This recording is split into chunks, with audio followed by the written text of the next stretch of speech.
Years ago that I first uttered the words in Hong Kong that China is at war with faith. It's a war they will not win, but it is a war, and we're in it, and you're all involved in it. I am honored, I'm privileged to be here, to have put forward this book. It's taken a lot of work, a lot of effort, a lot of sacrifice. You're going to hear from a number of people that are profiled in the book today, briefly, way too briefly. Their stories really merit movies being made about them. They're really that dramatic of a story. And there's so much persecution behind the stories, both individually and the families and everybody they know and anybody they still know in China. It still goes on to them today. That's what we're talking about. It's my prayer that this book is the clarion call, is the trumpet sound to enter the fight against persecution of people in faith, of all faiths, in China, and for us to stand up on American principles against that persecution that's taking place today. 250 years ago, our wonderful nation was founded, and it was founded by people seeking, first and foremost, freedom for their soul. Freedom to practice their faith as they saw fit. And they crossed a vast ocean in perilous conditions with their families to come here to be able to practice the faith they wanted to practice. You go downstairs. And you'll hear today from witnesses who have done the same thing, taking a perilous journey at enormous cost to them and their families so that their souls could be free. And is that the world we want to have and to leave to our descendants, one where that persecution has taken place? We're in a battle today with the Chinese Communist Party and their authoritarian view, and their view that religion is an opium of the people and something that should be thrown out, discarded, persecuted, stomped, and killed. All faiths. All faiths. And you'll hear today from practitioners of Buddhism, Falun Gong, Muslim, Christians, all telling similar stories about what they and their families experienced and continue to experience in transnational oppression here and in places overseas and at family members that were left at home. I admire and love these people. They have stood up and fought through this to be able to tell you this story. And it doesn't just end here today with them telling this story, because they will hear about it back home. They will hear other people that get persecuted around them, or they themselves will experience it today. It will continue, and yet they bravely stand up and tell you this is what's taking place in the world today by the second largest economy in the world, where our president is flying to. At the end of this meeting, he'll take off with his staff to Beijing to enter into talks with President Xi Jinping, a regime that's killed more of its own people than any regime in the history of mankind, a regime that's at war with us, whether we realize we're at war with them or not. That's the stakes, and that's where we are today. And I think we need to be sober-minded about it. I hope the president's trip is very successful. This president has done more than any president of modern times to push for religious freedom. He believes the world needs more religion. That's a direct opposite of what the Chinese Communist Party believes, who believes there should be no religion whatsoever in the world. And those two systems are in clash and in a course of clashing with each other. This is the clash of civilizations. And you're going to hear directly a part of it from people here today who have experienced that in the most horrific ways that you can imagine. Their children being killed, their spouses being killed, people being taken from of them in their very eyes and told, well, Xi Jinping could stop your being attacked. Xi Jinping could get you out of prison. Where's your God? Why didn't your God get you out of prison? Those are direct quotes that people have heard. And there are people here today that Michael Arkush and I interviewed that have been in jail up to 5 times in China, hung on a bar like a cross till nearly dead, and then asked to sign statements saying, God's a fraud, Jesus doesn't exist, it's all fake. And that statement put in front of them to be signed so that they could live, and them saying, thank you for allowing me to participate in the sufferings of Christ. That type of faith you're going to hear about, and it's that type of faith that scares the CCP more than our aircraft carriers or our nuclear weapons. It's that type of faith, and you'll hear it from across the spectrum of people exercising and having that type of faith. We should stand on the side of the people of faith. We should stand in confrontation of the CCP and its worldview. This isn't about our confrontation with the Chinese people.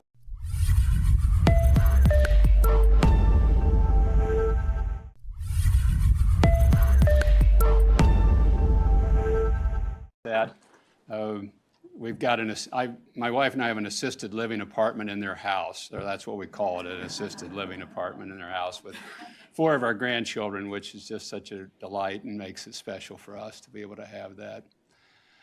Thank you for being here. And finally, I would ask for you 2 things. One, your prayers, that this night of wrong would end with what the CCP is doing and what they're doing around the world. They're pushing this around the world. This just isn't in China. It is here, and it is in all of their satellite countries. We've got to stop this. And the second is to move to action and to get out of the foxholes and push. This is the time, folks. This is it. I think sometimes people get beat down for so long, they just think there's really no hope. Why? But there is hope, and you're going to hear stories of hope. And we give hope to the people still being persecuted in China by us standing up and talking about it. Natan Sharansky, one of the refuseniks, talked about being in Siberian gulag, and word started circulating that Ronald Reagan was talking about the Jewish refuseniks, and it gave him hope. And they started pushing back, and that hope is something that the communists cannot kill. And the more of it that's out there, the more deadly it is to them. So just to grab a hold of that and push with it and realize that this is our time. This is the moment to get out and to press forward. And we can do it, and we will win this fight. We will win this fight. God bless you for being here.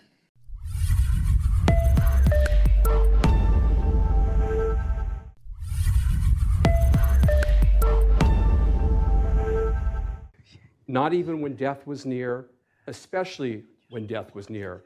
In 1997, Peter hung from the metal bars of a sliding prison door for nearly 4 hours.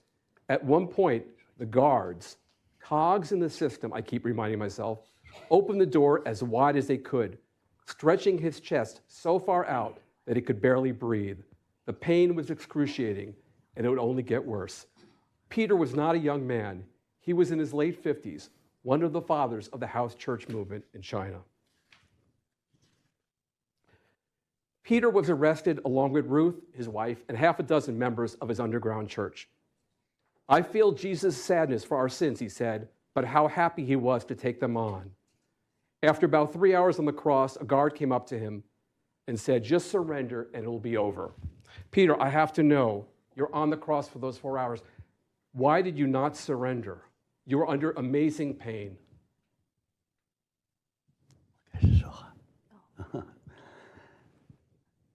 首先我谢谢我所信仰的主，我谢谢布朗拜克，我谢谢在位参加聚会的每一位先生们、女士们、朋友们。因着语言的缘故，因着时间的缘故，我交给我的属灵的女儿，请她来替我说。Thank you for everyone being here, and thank you for this great day. Says, because in the spirit of truth, God made me firmly recognize that the path of following the Lord is a path of denying oneself, carrying up one's own cross, and following him. The victory of the apostles, prophets, and saints throughout generations have come from faithfully walking this path. On the other hand, people like Judas Iscariot and Demas represents those who indulge in the flesh, following their own desires, crave vanity, and align themselves with the world, ultimately ending in tragedy. Looking at the 2,000 years of church history, the same pattern holds true. From the 1st century to the early 4th century, believers endured persecution from Roman political powers externally and religious opposition from the Jews internally. And the church remained steadfast, holding firm to the pure faith by recognizing and following the Lord on the path of the cross.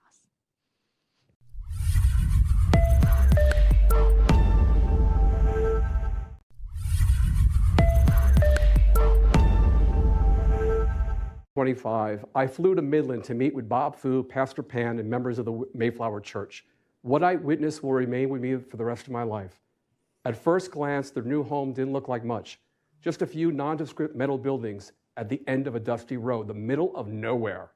Not a very auspicious place for the Mayflower Church to make harbor, I thought to myself. Then I walked into one of the buildings for a potluck dinner. The scene was electric, full of joy, laughter, and peace. Kids were running around, laughing, playing, being kids. I couldn't hear myself think, and I wouldn't have wanted it any other way. I gazed at the adults in the room and saw the same happiness, the same love, the same commitment to each other. This was their home, their church, their family. They were free now to practice their faith in a dusty oil field in Texas.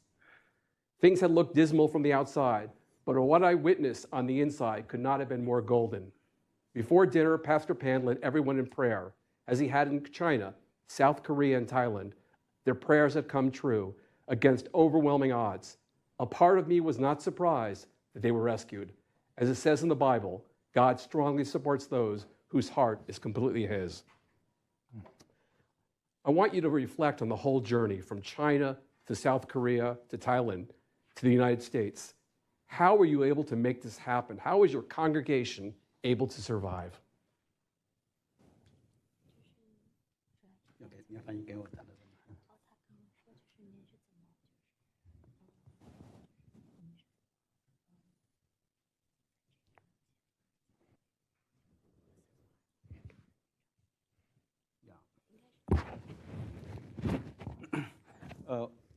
我用一个词来形容，就是神迹。It says one word that I will use to talk about this will be a miracle. 在中国受到迫害这个过程，这个是全世界都知道的事儿。The persecution of Christians in China, the world knows about it, or like. 那么在前面2个礼拜前，我收到有另外一位牧师，比我年纪大的牧师，叫曹山长牧师，他是美国的，他的妻子是美国人，他现在坐了7年牢之后又离开了监牢，现在还是在被监禁、被监视，无法回到美国。哪怕是他现在在癌症的晚期，仍然是在疾病当中，仍然是没法离开。Yeah. 2 weeks ago, I had received message that Pastor Cao Xiang, who is also another pastor, who is older than me, he also has an American wife. He was imprisoned in China for 7 years, recently released, but is unable to come back to America. He was diagnosed with cancer. 在整个我和五月花教会逃亡的过程中，其实我们能做的事情只有一件事，就是拼命的喊救命。The only thing that I could do during the whole process of leaving and leading the Mayflower Church out was just to keep shouting and asking for help.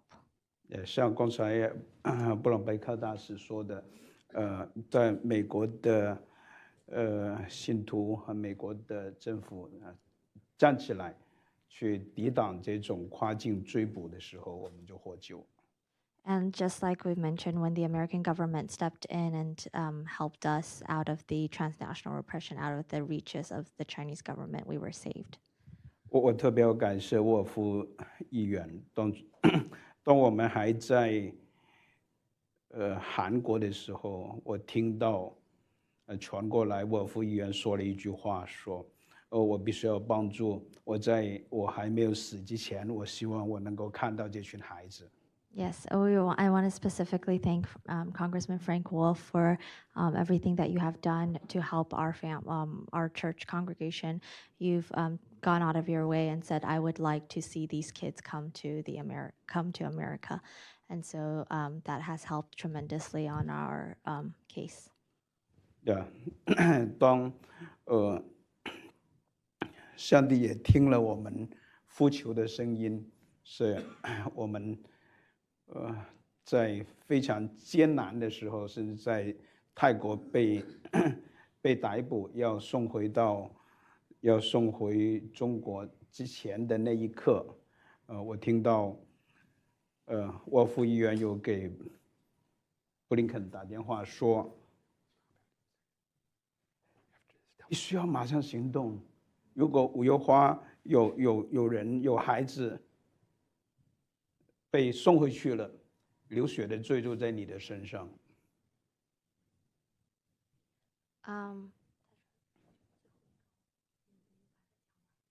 OK， 所以几个小时之后，美国政府迅速的行动。那我们在监牢里面待了7天，就飞到美国来了。So the last part, with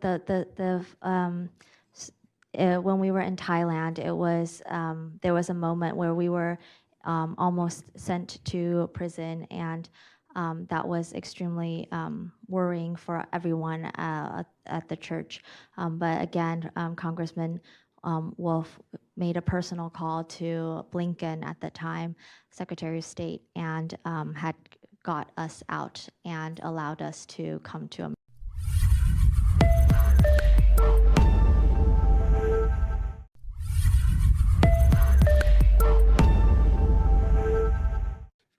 Wang Yi, who's the pastor who's in prison now in China, Wang Yi touches my soul in so many ways, not just because I pray for his future, but because being unable to talk to him, to hear his deepest thoughts and dreams, reminds me of the other men and women I can't talk to who are imprisoned in China and around the world for daring to have a relationship with God and being unwilling to keep it hidden. The names we don't know, the voices we don't hear, the brave individuals who in all likelihood will die behind bars.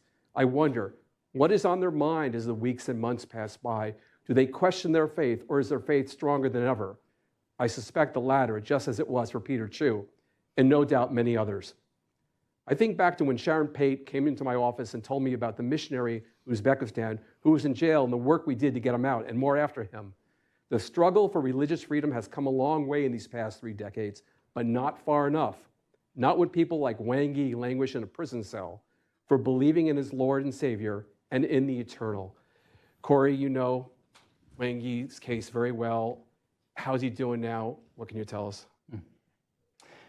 Yeah, I've been friends of their family for a while. I mean, I can tell you that no one from the family has been able to visit him within the last year. It's been over a year, so all the information I have is at least a year old.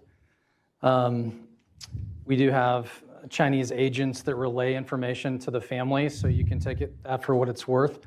But 1 year ago, his wife, Zhang Rong, was able to visit him in prison, so here's what we know based on that.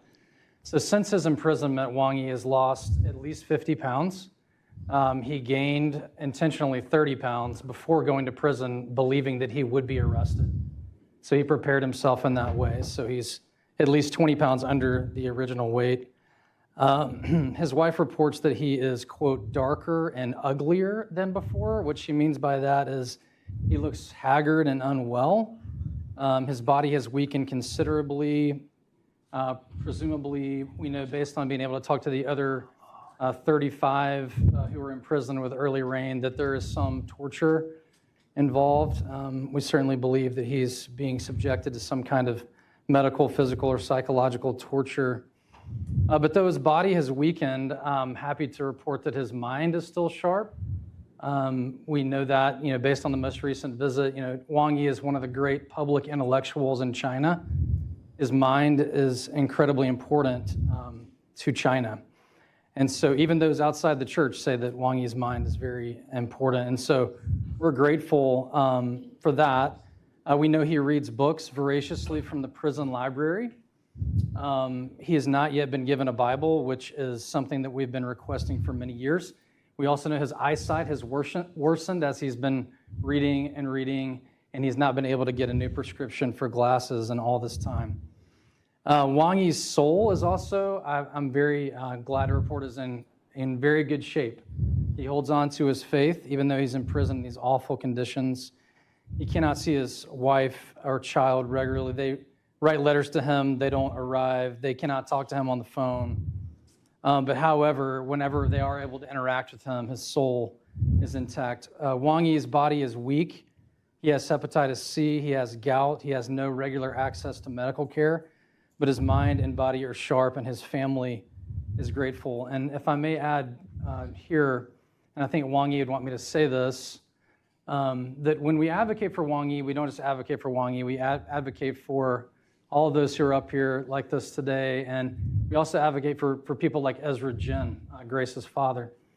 The president is wheels up pretty soon, and we've heard recently that he intends to bring up Ezra's case. We're very grateful for that, but we don't want Ezra and others to be like Wang Yi and us be having a conference in 2033, 7.5 years after their imprisonment. We really want to see the president and others bring him home. And so that's our prayer and that's our hope. And I think Wang Yi would want me to advocate for Ezra Jin.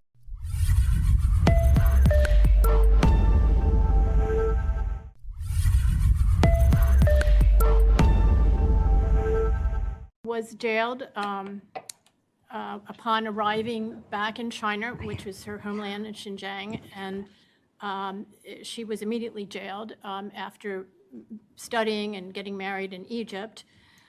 And they took her and tortured her.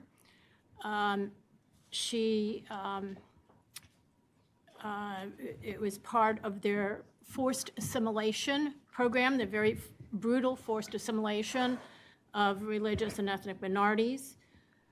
She was beaten by 15 officers. She was later arrested again and imprisoned and subject to electric prod torture. But probably the worst thing was that her weeks-old baby boy was murdered while she was jailed the first time. He was taken from her upon landing, and she never saw him alive again. So she has endured one form of persecution or another since she was 12 years old, when she was forcibly indoctrinated and told to basically reject and turn her back on her culture, her people, her faith, and yet she survives. She had fake relatives planted in her home. She survives and continues today, and we're very, very grateful to you, to bearing witness to this, so that we understand the character of this regime. Frances Wei, could you please join us? Frances is from Hong Kong, and she began fighting for freedoms in her home place in Hong Kong when she was 14 years old. And when the writing was on the wall about which way Hong Kong was going to go, is going to be swallowed up by China by 2020, she left. Her parents wanted her to study in the United States. She came here, but that persecution has followed her. She has received death threats in this country. Her college did not defend her against the death threats. They wanted reconciliation or her to go on without even acknowledging that she was being threatened with death, even though it came in an email. She has a $100 million, $1 million, $1 million, 126,000 US dollar bounty on her head from the CCP while she's been here. And she is now the policy manager for the Committee for Freedom in Hong Kong Foundation. So she continues to do the good fight as well. Enes Freedom, please come to the stage. Enes Freedom needs no introduction. You probably know him and his story, or can guess it. He was in the NBA. He was a fabulous basketball player from Turkey originally. He changed his name to Freedom when he came to the United States after he, I guess, ruffled some feathers. He decided that he should speak out for freedom of the Uyghur people and the Tibetan people. He did that in the spirit that the George Floyd people were doing it. He wrote on his basketball shoes as he played Free Tibet, Save the Uyghurs. And for that, he missed out on a $50 million basketball contract. He was shunned by the league. And there is also a bounty on his head from his native Turkey. So he will tell you his story. And then finally on this panel is Rinpoche. If you would please come to the podium. He's a Tibetan Buddhist from Tibet. And as a child, he was studying in a monastery and was, when the communists took over, he was indoctrinated. And his monasteries probably used to have something like, 4,000 monks there, and now has just a couple hundred. It's basically been destroyed, which is the aim of the government. And he says that it is full of spies. He left Tibet, he escaped Tibet when he thought he was going to be forced to validate the false Panchen Lama. So the government has picked the Panchen Lama. They intend to pick the next Dalai Lama. This is a deeply spiritual, deeply religious ceremony to do this, time-consuming, painstaking ritual to select these figures, these leaders of his religion. And the government has appointed itself to do it now. So he will talk about his experience and his decision to leave as well. So thank you.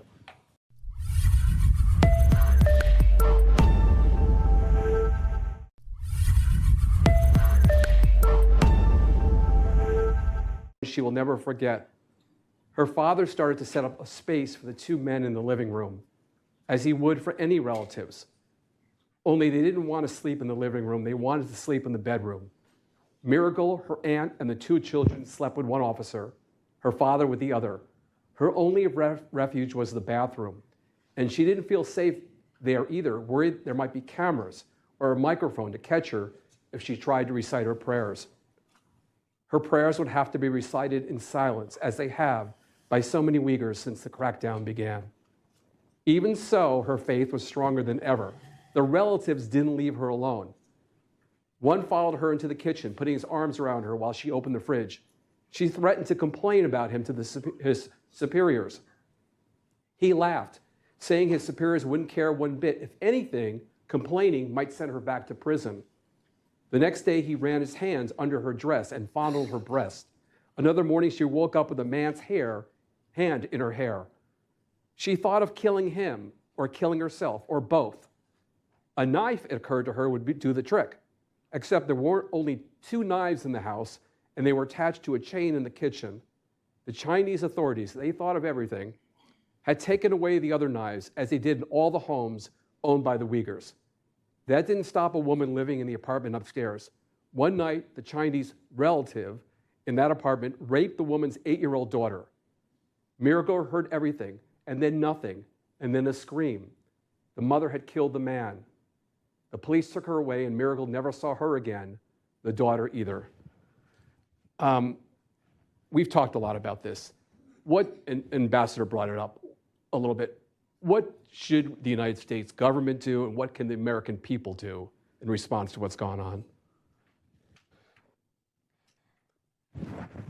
I think United States government and live in U.S. all people, they know what is a freedom. I just they are keeping together, do some action, or government take some action to save my Uyghur people, my homeland. They are all the children, the parents separated, and all the father and mother sent for detention or for labor camp, all the children in the children's center. So we don't have any freedom in my city, in my country, for my people. So I hope all of you raise your voice. Let the government take some action. Save that kids. Of course, as a mother, I cannot save my one son. I save, at least US government save my another 2 kids. They are live here. But of course, I cannot save anybody in my homeland. I just do my best to speak out, let people help together, do some action, let government do some action, let Chinese government stop that genocide. Thank you. Thank you.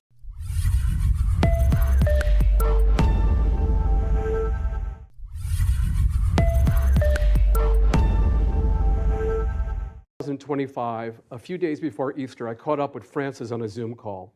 She looked awful, and it was no wonder why. About a week earlier, her parents had been picked up by the police for questioning. It was the second time this had happened. The first time was shortly after the arrest warrant and the bounty was put on her head. That was to be expected. This time, Frances was shocked. The only explanation she could think of was that the government was retaliating for sanctions the U.S. had imposed against Chinese and Hong Kong officials, something she had long advocated for. Frances spent days in her D.C. apartment watching press footage of her parents. Leaving the police station, her mom frowned behind her mask while her dad shielded his eyes as he walked through a crowd of reporters. It broke my heart, she wrote to friends and colleagues, to see them treated as though they had done something wrong when they hadn't. They are good people, good citizens who care for others. They are just a mother and a father like anyone else's. She was overcome with guilt. Her parents were going through this because of her. She felt like she had failed them. As a daughter, Frances told me, my duty is to take care of them as they age and give them a sense of relief that I'm taking care of myself. I've been unable to do that. I'm adding to their burdens. I tried to talk her out of blaming herself to get her to see that she has not failed as a daughter. Being a parent, I have no doubt they are proud of her standing up for her ideals and for her people. It's so hard for you to advocate for Hong Kong, knowing the impact it could have on your parents. Can you talk about how difficult that is and the decision you make every day to advocate for the people of Hong Kong? Sorry. Can you guys hear me? Okay. I just recalling those scenes is very difficult. I think I remember just spending the whole night watching videos of my parents walking out from the police station. There are other activists who have experienced the same thing, but at that time it was very shocking because it was just 2 days after the US imposed sanctions and just after one of the legislation that I've been pushing for on the Hong Kong Economic and Trade Offices was also reintroduced in Congress. Both of the things that were something I have been long advocated for while I'm in the US in my position at the CFHK Foundation. And that time, the police really arranged they contacted, from my understanding, they contacted all the journalists, all the media outlets they could reach in the city, and for them to be prepared to station outside the police station to capture my parents leaving the police stations, just so they would look like criminals and would look like they have done something wrong, they have raised a bad kid, and it will then soon be broadcast to everyone in Hong Kong to know that who are these parents, what they look, how they look like, and what their daughter has done. And I think I've fought for Hong Kong's democracy for actually more than 10 years. I started my activism since I was 14 years old in Hong Kong as a student. And it has always been my decision whether or not I want to go onto the streets and say, free Hong Kong or, democracy for Hong Kong. It has always been my own independent choice to make, to do that. But then at that moment, it's a realization that, what I do here in the US, my protected free speech, would actually affect my parents and create consequences to them. And they become the bargaining, they become what's on the table. Their health, everything, their life, their reputation are all there to be used as a threat against me.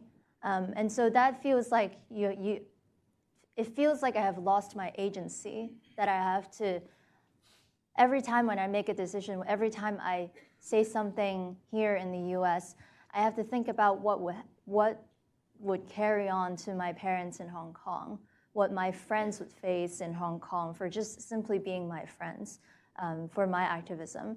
And so I think in the book it also mentioned later on how I kind of try to regain my agency and to actually share to people what my parents mean to me, what it was like to be raised by them. They're good people. They care so much about others, and they spend their leisure time, not just their work time, their leisure time to care about others, bring us to senior homes and visit seniors, people who need help. They really carry the Catholic faith to the core values and pass it down to me.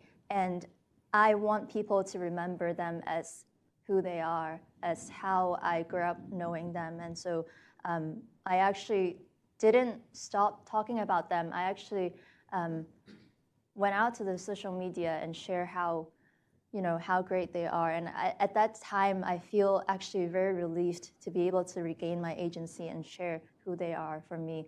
But I think this is like the challenge that so many activists face. They would rather silence themselves and maybe do something else and stop their advocacy. And the CCP has gotten it so far, gotten away with it so effectively. And so that's why people, become quiet because of the pressure. And I think that if I can overcome that fear, I can break that cycle, I can tell the CCP that this doesn't work. And I can have the right to have the power to go to see US politicians and see policymakers and tell them that you can also do something to help us. If we can fight against this, if I can stand with this threat, if I can take that, you can also use your power, your influence to help us to fight this evil regime. Thank you. Thank you.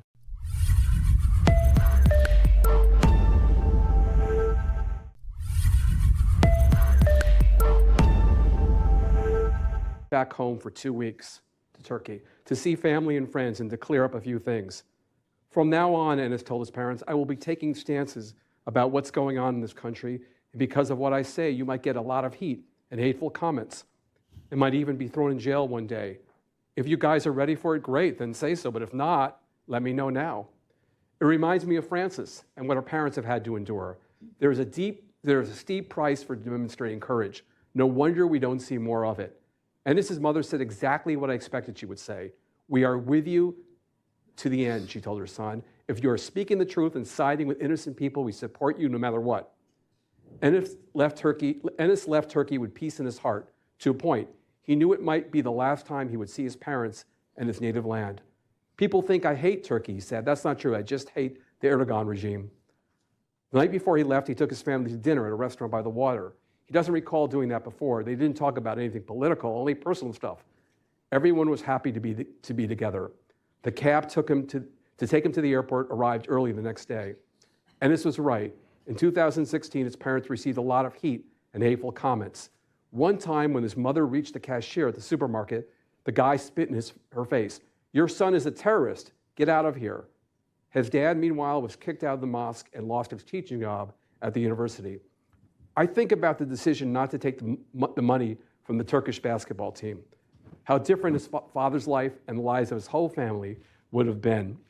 You gave up so much, NBA career, all that money, to advocate for people in China. And tell me why you made that decision and how do you feel about it now?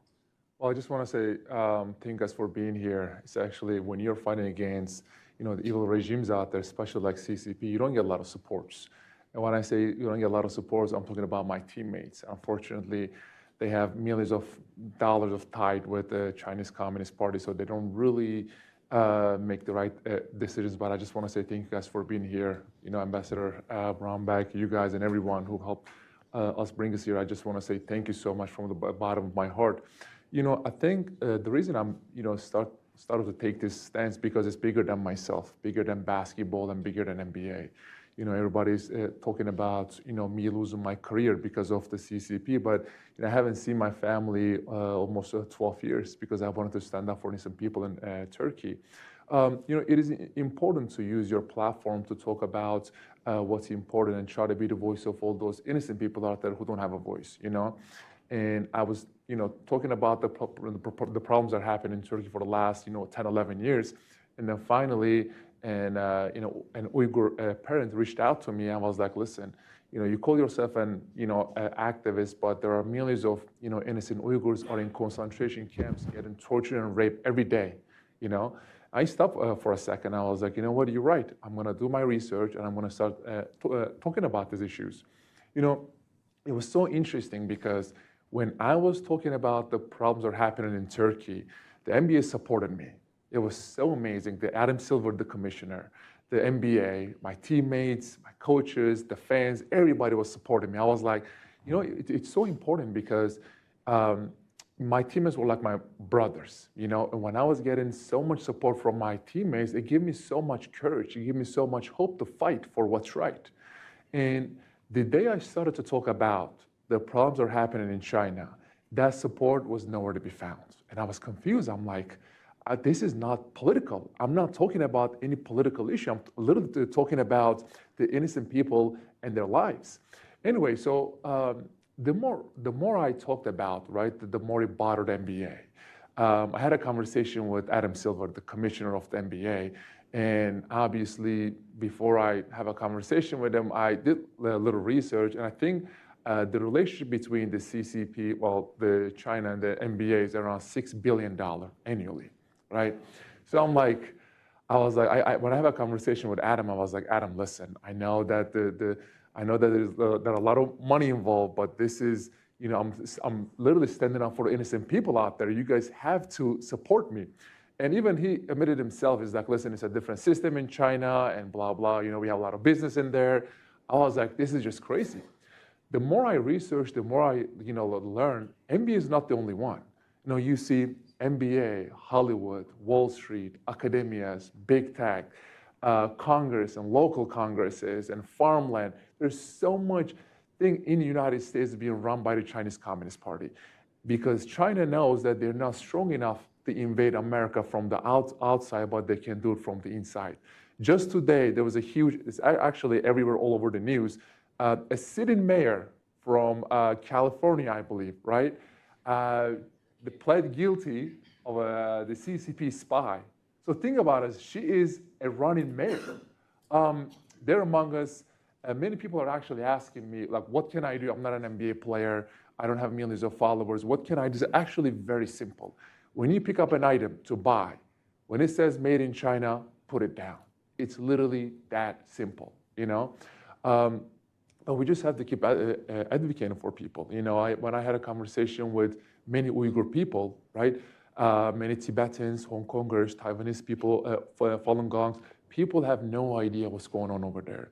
American people have no idea what's going on over there. And China, I believe, is the biggest threat to free world. So we got to do whatever we can to, first of all, save America and try to do best we can to fight against that evil regime, and try to do best we can to help each other. You know, we just have to wake up before it's too late. And they're among us. You know, the FBI just caught the mayor today, but trust me, there are so many more sitting politicians or, you know, Hollywood actors or many people out there that is being run by the Chinese Communist Party.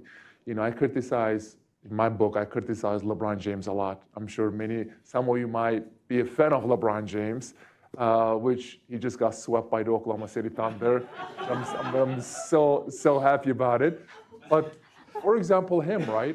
You know, when he was out there talking about the problems that are happening in America, right? He was the first athlete, called himself more than an athlete.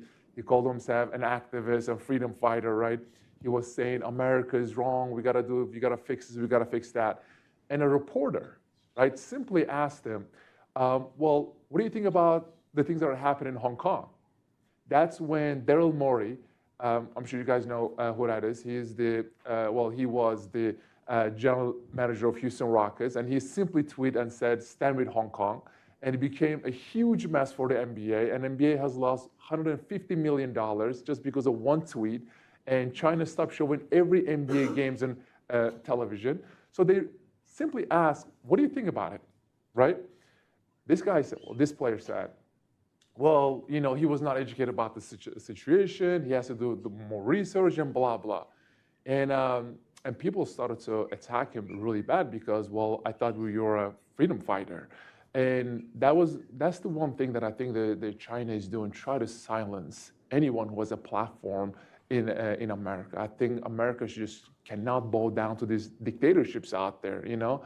But I'm hopeful. I have a lot of hopes because whenever I see, you know, brave activists like this that have family on their line or millions of dollars on their line and still wants to go out there and try to bring awareness for their country or for their cause, it gives me so much hope. So I just want to say thank you guys for being here. Thank you guys for supporting, you know, this whole thing, because this is not political. I don't care if you vote for the right, vote for the left, support whoever you support. You know, human rights is above politics. So we have to do whatever we can to, you know, save America, save innocent people. And again, thank you guys for being here. This is an amazing, it means a lot to activists out there, you know, because the hardest thing, what a human rights activist has to go through, what their family has to go through. So this is like a big family and giving so much support. So I just want to say thank you guys so much from the bottom.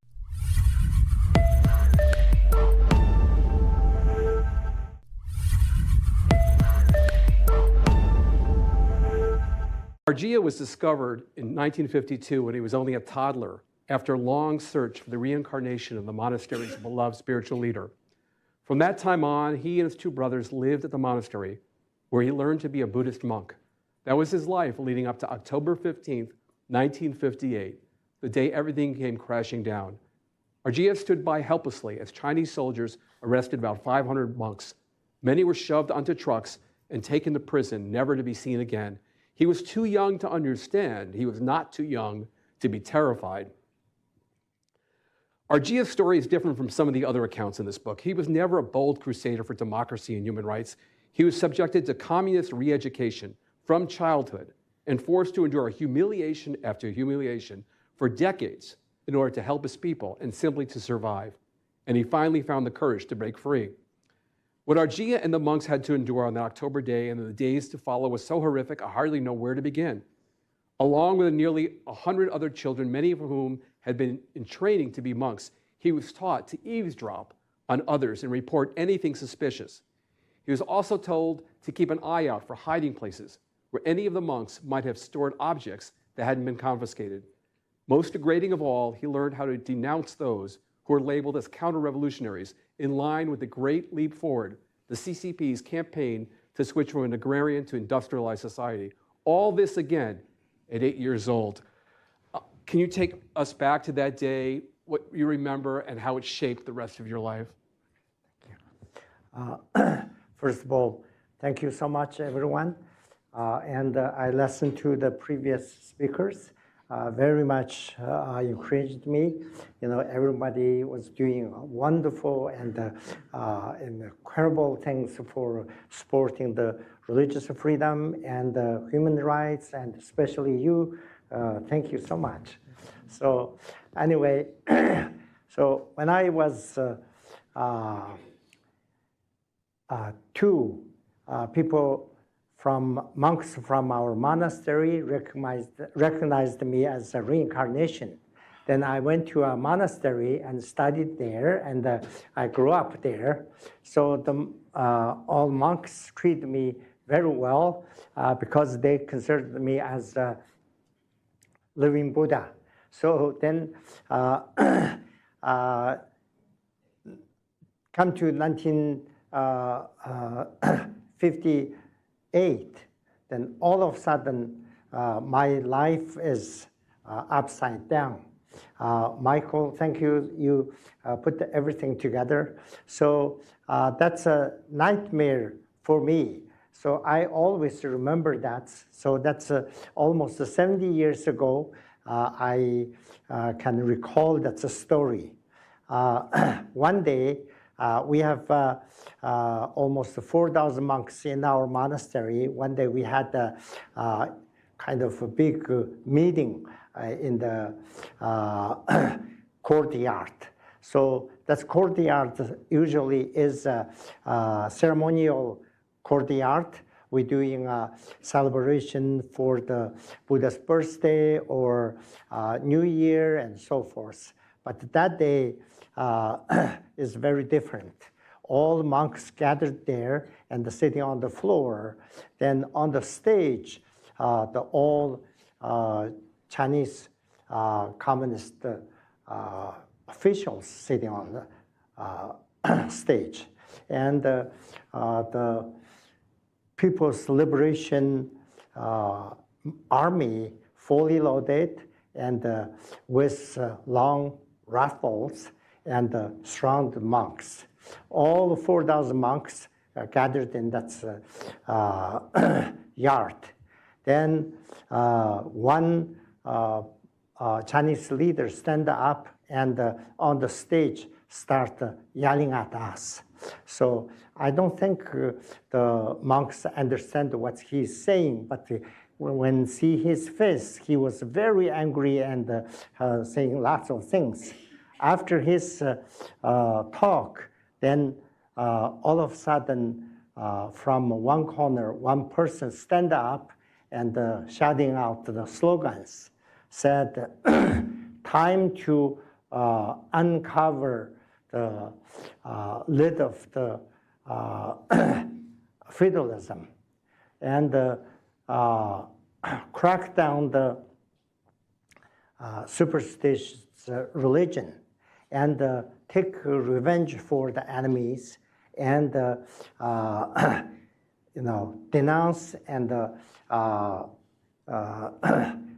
criticize those counter-revolutionaries. And after that slogans, then some people with militias and support by the People's Liberation Army and jump in that crowd, then start arresting people. Then the first person is our former abbot. Then he was arrested and with a big rope tied it up and started beating him. So he is a very gentle, small-sized person. He can't handle that. He was start crying and pleading people to please release me. I can't handle that. So people didn't listen to him and even getting worse, beating him and like that. After that, one by one, and from that crowd, maybe 500-600 monks are arrested that day.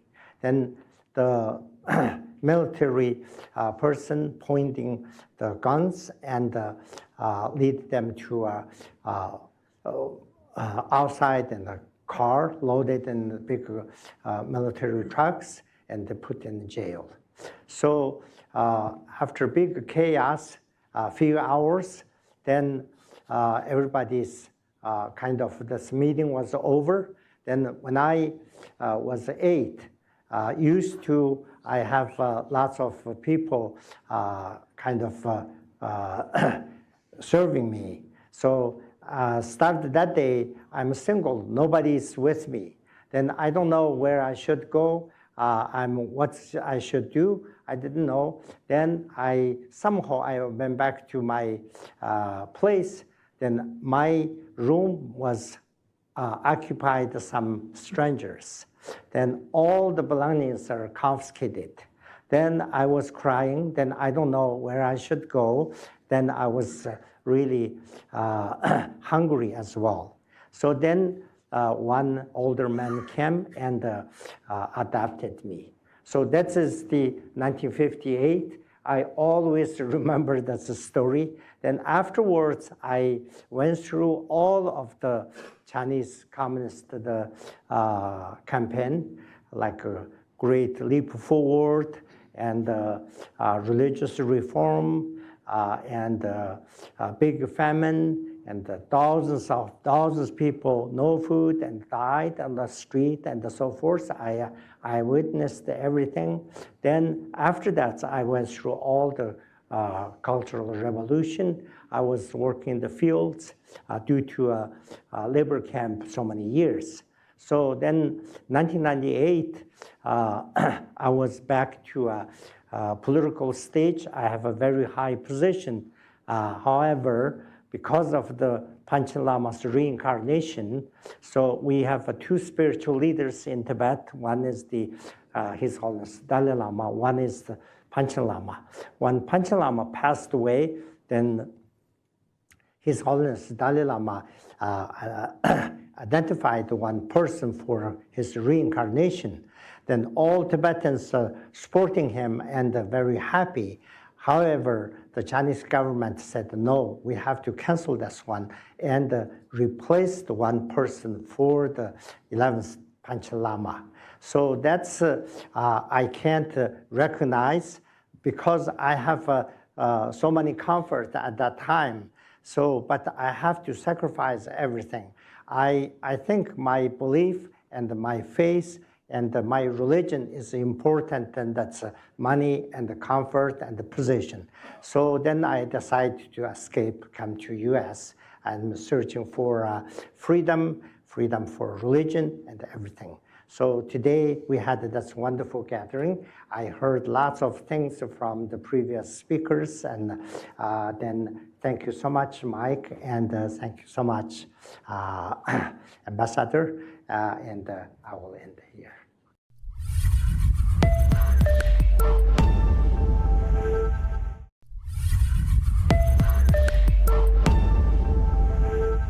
Danger is timidity. Few men are willing to brave the disapproval of their fellows, the censure of their colleagues, and the wrath of their society. And then Bobby Kennedy said, moral courage is a rarer commodity than bravery in battle or great intelligence. And then he closed by saying, yet it is the one essential, vital quality of those who seek to change a world which yields most painfully to change. We must work together to help the good people of China, and one significant way is to ban lobbying for China.